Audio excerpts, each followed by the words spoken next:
SCP-156. Reanimando a Roman. Procedimentos especiais de contenção. SCP-156 deve ser mantido na unidade de armazenamento refrigerada 19C, exceto quando removido para experimentação. Indivíduos infectados por SCP-156 devem ser contidos e monitorados para sua própria segurança. De 21 de setembro a 21 de março, indivíduos infectados devem ser mantidos em uma unidade de armazenamento segura, a menos que os parâmetros do experimento indiquem o contrário. Ambas as instalações de armazenamento devem ser monitoradas por câmera de segurança. O término e a autópsia do pessoal da classe D designado para a SCP-156 devem ser adiados até depois de 21 de março. Nenhum pessoal está autorizado a consumir SCP-156, exceto o pessoal da classe D, a menos que aprovado por um membro da equipe de nível 3. Descrição: SCP-156 é um grupo de exatamente 181 arilos de Roman. O número de instâncias de SCP-156 é constante. Quando um é ingerido ou destruído, ele é substituído instantaneamente por um novo entre um maior grupo de instâncias contíguas. Caso contrário, as instâncias podem ser movidas livremente. Após deixar o grupo, ou seja, após uma instância não tocar em nenhuma outra instância, a instância estragará normalmente, após o que uma nova instância aparecerá. Quando todas as instâncias são destruídas simultaneamente, todas as 181 instâncias reaparecem aleatoriamente no local de um dos arilos destruídos. Tentativas de medir o tempo entre a destruição de uma instância e o aparecimento de uma nova usando câmeras de alta velocidade falharam até agora. Se SCP-156 for ingerido entre 21 de março e 20 de setembro, os indivíduos não apresentam sinais da infecção até o meio-dia de 21 de setembro, quando todos os processos vitais cessam abruptamente.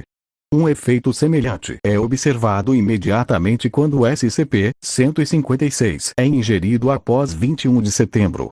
Apesar de estarem tecnicamente mortos, exames post-mortem de indivíduos não conseguiram descobrir a causa da morte. Os indivíduos parecem estar em perfeita saúde, além de quaisquer condições pré-existentes. Enquanto mortos, os indivíduos não mostram sinais de decomposição, embora os corpos de muitos indivíduos comecem a exibir hematomas e cicatrizes consistentes com tortura.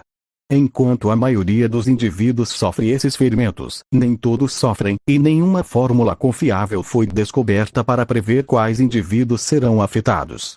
Os indivíduos infectados permanecem neste estado dormente até o meio-dia de 21 de março, quando os processos vitais reiniciam.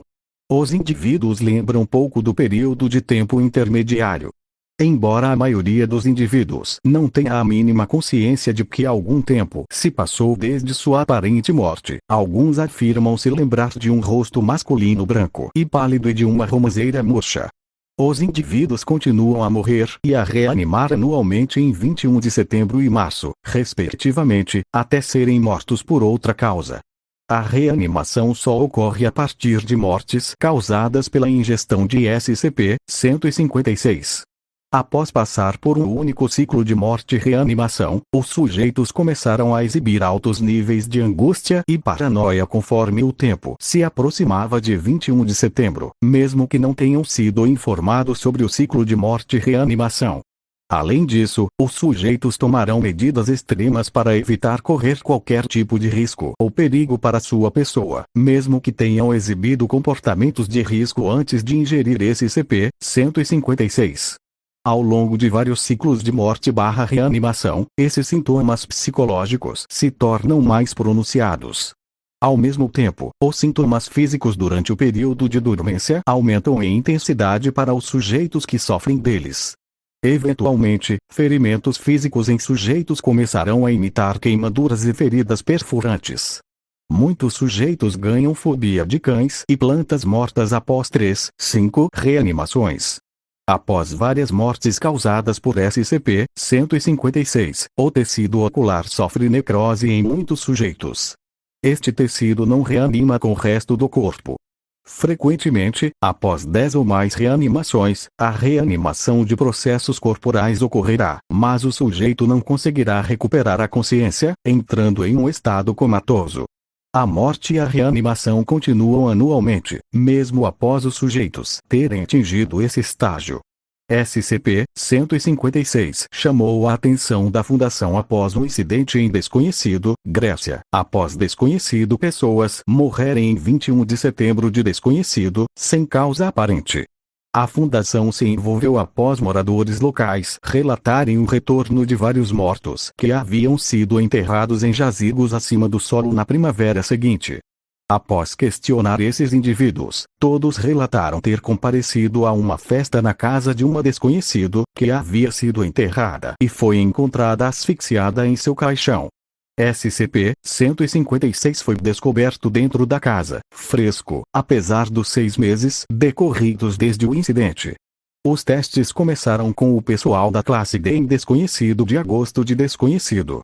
D15.624, o primeiro sujeito de teste, morreu em Desconhecido de setembro de Desconhecido e foi autopsiado. Nenhuma causa de morte pôde ser encontrada. O sujeito foi deixado sob monitoramento no armazenamento. Em um dos dias de 20 a 30 de março de Desconhecido, o sujeito começou a mostrar atividade cerebral e seu coração começou a bater, apesar do corpo ter sofrido danos significativos durante a autópsia. D15.624 morreu logo depois sem recuperar a consciência. Arius recebeu status SCP e testes de longo prazo foram solicitados.